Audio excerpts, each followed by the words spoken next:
Most companies treat events like one-night stands. They show up, they perform, they leave.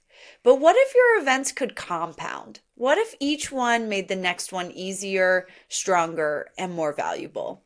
The best events don't just happen, they multiply.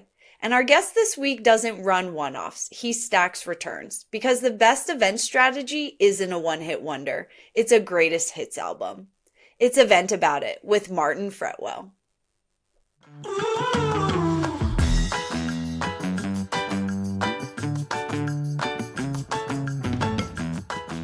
Hey everybody, welcome to Event About It. I'm your host, Megan Martin, and our guest this week is best known for helping B2B companies turn events from one-off moments into compounding growth assets.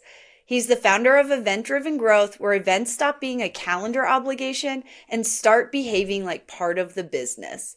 Because the best events don't just happen once, they stack. Welcome to the studio, Martin. I'm so glad to have another Martin here this week. It's going to be so fun. We've got some tricks and things planned. I'm so excited for this episode. Heck yeah, me too. And did you say another Martin because you've had a Martin in the past, or your last name?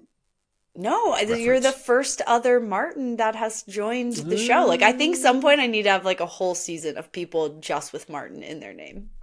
I think that's a wonderful idea. It's a great name. No word of a lie. I've got a friend called Dewan who I went to school with, and he literally found every his name at Gmail that he could find. I mean, we're talking 30 years ago, so there were fewer. Sure. I just emailed them all and said, "Hello, fellow Dewans," just to see what would happen. So you never know what might come from an experiment like that. I might have to just reach out to a bunch of Megan Martins. Okay, well, Martin, I'm super glad to have you on the podcast this week. We have so much in common to talk about. But one thing that I don't know that a lot of people know about you is that you used to be in a rock band and you had long hair and wore leather pants, like full 80s rock band. Like, tell us about this time in your life, because it's so hard for me to imagine that for you. Yeah, and I put rock down as the safe one, but really it's heavy metal.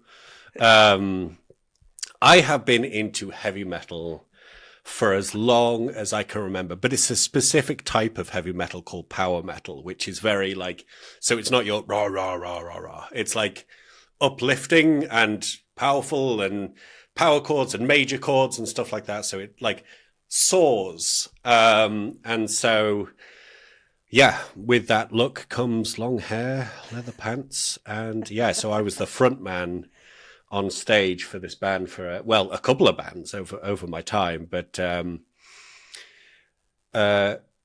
science, nature decided that long hair was not going to stay with me forever, and I've had to make peace with that. Hey, it all hits us at some point or another. So thank goodness you made peace with it. And we're so glad we're going to bring some music back into your life with a game we're going to play today called One Hit Wonder or Greatest Hits. Okay. So I'm going to throw out some real event strategies, and you have to tell me, are they one-hit wonders or part of a greatest hits album that actually compounds over time? Okay. Let's see. No long explanations, just call it the one line of truth. So first up, we have a $150,000 booth with no pre-event outreach. One hit wonder. One hit wonder. An annual flagship conference with 0 regional feeders. Ooh. One hit wonder. Interesting choice. Okay. Executive dinners run quarterly for the exact same ICP. Greatest hits. You think those compound? I would agree. I actually agree with that one. Yeah, I don't want to kind of give an explanation because that kind of feels against the thing, but... Well, you can give a little one. You can give a little explanation.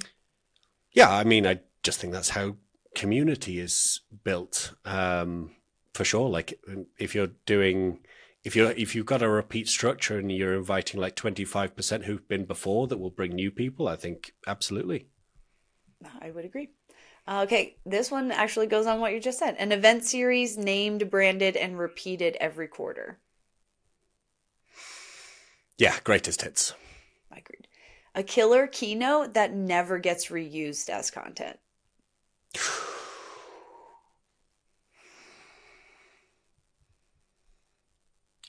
I mean, one hit wonder with a but.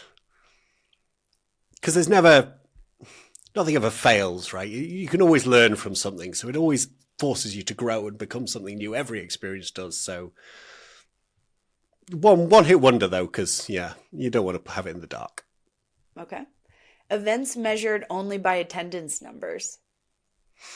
Oh God, like what's doesn't even make the top 40. It's not even a one hit wonder. It doesn't even Like make the top 40. that's the track that doesn't make the album. That's awful. Okay, sales invited to the event but not involved in the planning. It's circumstantial. It's so circumstantial. Ideal world, you'd want them involved. So I'll probably go one hit wonder. But Okay. perfect scenario. It could be a greatest hits. It With could their be. Okay. Yeah.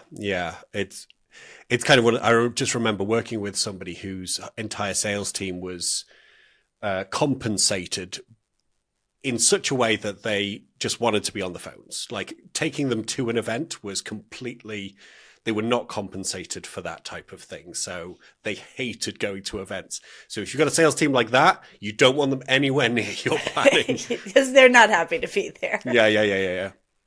Okay, last couple. Post-event follow-up handed off with zero context. One hit wonder. Pointless. Brand awareness as the only stated goal. I'm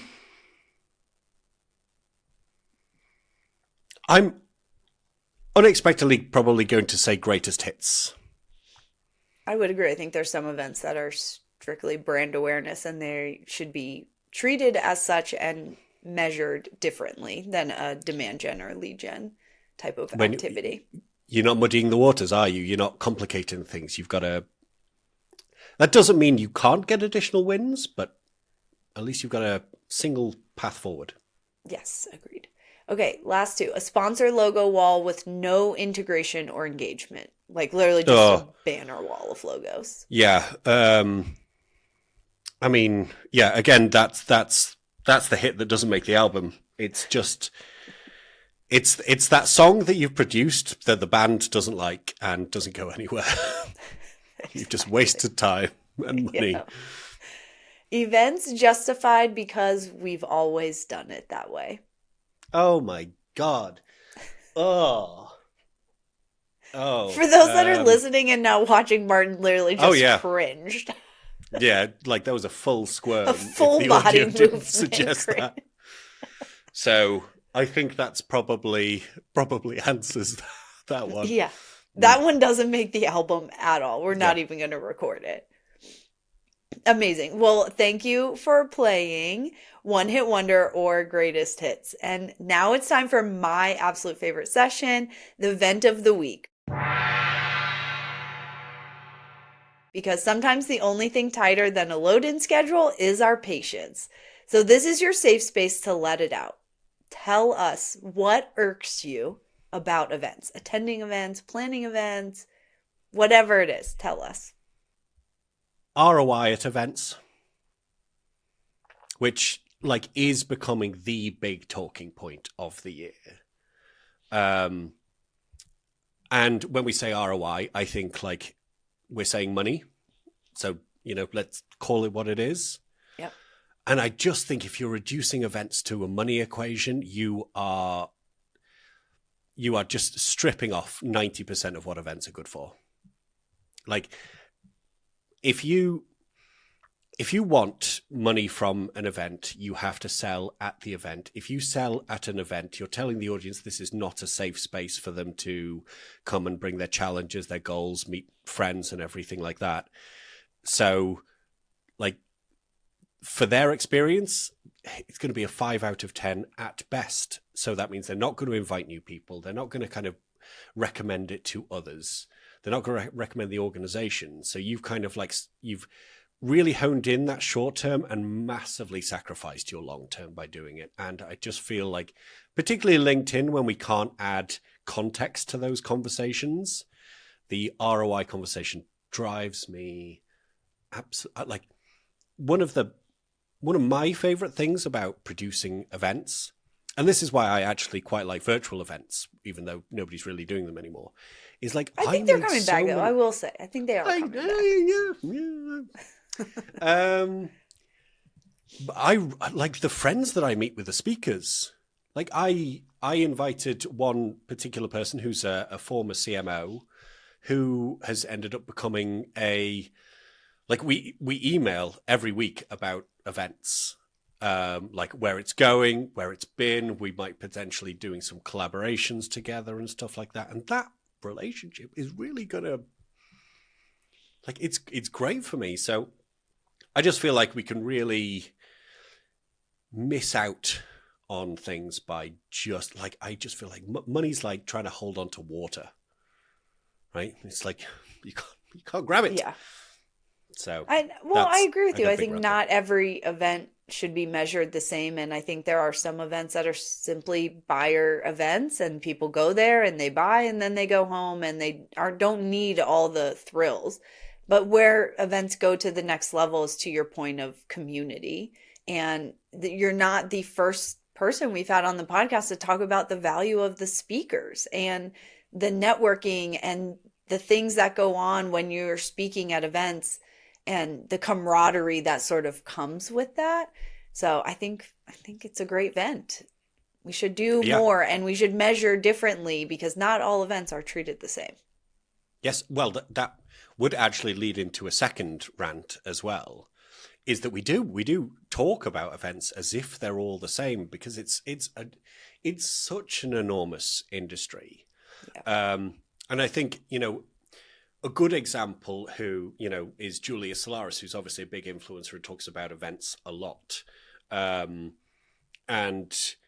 like, it's great content, but it's trying to encompass like such a big industry. And if you take it literally and then try to apply some of that into your own world, you might find it doesn't fit because Julia Solaris's expertise, from what I can tell, is a lot of the larger conferences. So if you're doing a niche less than 100 people, like it's a different game that you're playing. Yeah. So like it's a big industry with a lot of niches. So I don't have a solution for that, but I think that we do have a slight positioning problem by trying to speak about the whole industry all as one. Yeah, agreed. Okay, well, those are good vents. So next up, it's time to event about it. The part of the show where you get to spill the tea on a memorable event moment, whether it was a huge disaster or a total success or simply pure chaos. We want to hear about it. You've been through a lot of events. You've had some crazy moments. I know you've got a couple good stories for us. So Martin, tell us.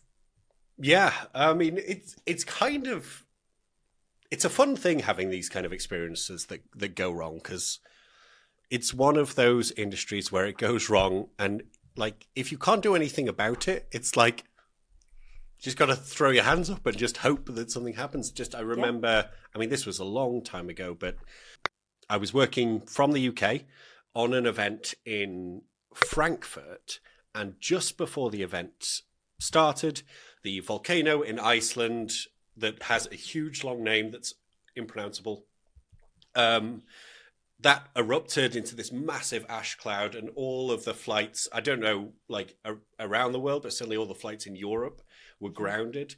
So none of our, like loads of our speakers couldn't get into the venue. Loads of the attendees couldn't get into the venue. And I feel bad because I wish I could, like, every story should have a resolution moment. But I think that was so bad that I've almost blacked out what we actually did to fix it. I 100% don't remember. I don't remember what we did. I'm sure there's some, like, trauma response to something like that. Where you're just like, if you're thinking about getting into events, you know, get yourself a therapist. But another one, I think, similar vein was just an executive dinner in New York City where there was a freak snowstorm in April. Loads of the attendees could not even get into the city. So I was literally in a cafe all morning before the event, trying to I researched all of the office locations that are near the event and just started kind of like cold messaging people on LinkedIn. This was back when you didn't have restrictions as well. So I was cold messaging everybody in LinkedIn that was local to try and refill the event. And we got it to about 3/4 full. Okay, well, that's pretty good. Yeah. And then when we got there was kind of like this vibe of like, I don't know what the phrase is, but it's like we were there for this kind of moment, you know? And like it just created such a wonderful ambience at the event and the connection. And there was so much kind of laughter and connection at that event that would not have happened without this snowstorm. And I always think with an events career and events in general is the long-term play. And I often reference Guns N' Roses, right? Because I've seen Guns N' Roses 3 times in my life. Wow. Twice, they were really good. Really, really good.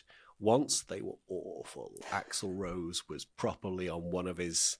I was going to say... he was having one of his days. He was on a bender. He was having one of those days. And it just kind of makes me think, like, every band has a bad gig. Yeah. But notice that hasn't really stopped Guns N' Roses doing pretty well. Those occasional gigs, right? It's not stopped them. Like, if you're going to have an event that doesn't work out, and in the short term, in the moment, you're going to panic, you're going to worry, you're going to be like, oh, it's all over. It's all over. Business is over. The world is ending. It's not. It's really not. The next one will come very quickly and you'll smash it out the park. Yeah. Well, these are 2 interesting stories because I think depending on when the disaster hits, impacts a lot of the follow through. And what I mean by that is these all happen early in the like load in process. So people couldn't get there versus let's just say the volcano erupted on the first day of the conference while everyone was already there. And you're like, well, show goes on because everyone's already here. We can't go anywhere. All the flights are grounded anyway. So it just goes on. Where it becomes chaotic is when everyone's trying to get to your location for said event, conference, whatever it might be. So that's where it gets tricky. And I'm hoping, I know you don't totally remember, but I'm hoping the venue worked with you on both occasions to be like, there has to be some kind of a force majeure for a volcano erupting and a giant snowstorm hitting, preventing people from getting to your event. So I would hope the venue worked with you. Yeah, I wish I remembered, but I think we just kind of like worked with a lot of kind of like the local community in terms of the local community of the ICP that we were working with, and kind of like people bringing in friends, replacement speakers, and like adjustments to the schedule and things like that. I would imagine that would be what I would do. Yeah, I was going to ask, like, what would you do now? Like, if it happened now, like, what's your kind of first move? I think the most important thing is like when stress hits, when kind of those difficulty hits, you can kind of go one of 2 ways. Whatever comes is going to be difficult, and you can choose to let that hit you and try to do it from a place of like frustration, anger, like, grit your teeth and kind of power through. Or you can lift your head up, puff your chest out, and kind of go at it through joy and happiness. And if you choose that kind of, I think people often think to do a serious thing, you have to be serious, but it's actually when you're feeling joyful and happy and excited, that's when the best solutions come. So I feel like instead of like going towards specific solutions for a specific problem, which could be any problem, you'd be much better like finding a way of finding that inner happiness, letting it shine, and your solutions will come to you a lot easier than they will if you're stressed, frustrated, angry.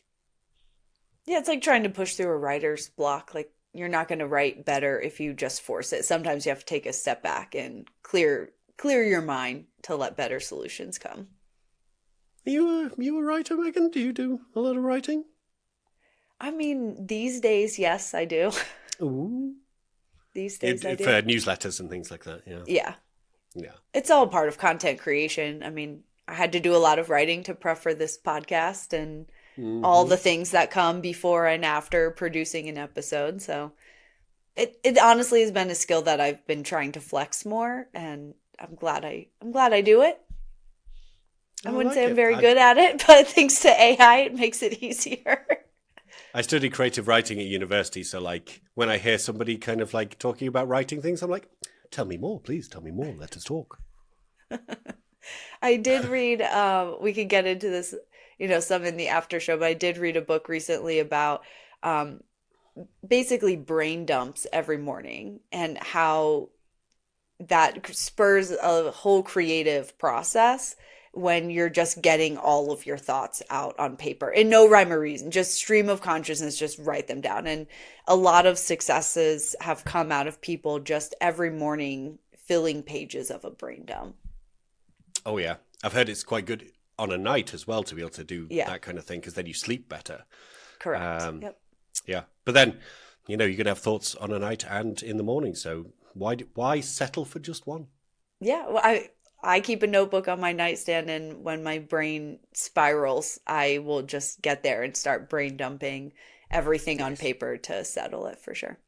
Well, anyway, Excellent. total Love it. tangent, but thank you for joining this episode of Event About It. Martin, tell the people about yourself and where they can find you. Oh my goodness gracious me. My name's Martin. I love Dungeons and Dragons. That's a whole different thing though. So no, I've been doing events for almost 20 years now, and I fell into it by accident, but I absolutely love it. I'm stuck here. Now, I couldn't get another job doing anything else, even if I tried. So I'm always open to talking about events, and particularly what they can do for an organization long term, as opposed to the short term. And you can find me, as always, on LinkedIn.